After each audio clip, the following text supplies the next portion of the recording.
بسم الله. السلام عليكم ورحمة الله وبركاته. أقام دفتو حياك السني أنا فياك وتي الحمد لله قالت ربي ما شاء الله تبارك الله ميلا لا بكي وان كنيني جشولا ما شاء الله هدو تكنا ما تطلع هدو بريدة مغاري سلافو موروميا فكاتا بايتو كنا ما تطلع رقا وانو روميا جرون سيئيو hedduu kanatti jechuudha.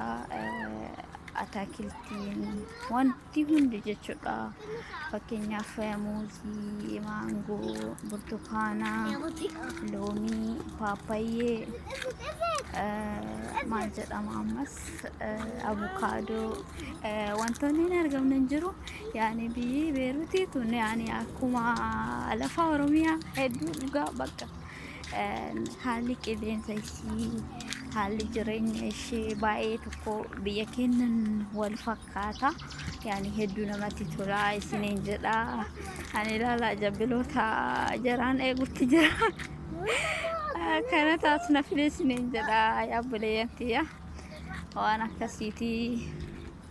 Masha Allah wallahi dhugaa dubbachuu fi يعني هدو تكنا متطلع بصنا يعني ما الجدان سنتي ما معرفو يعني لفتي جنة يعني أما بني رفجت شولا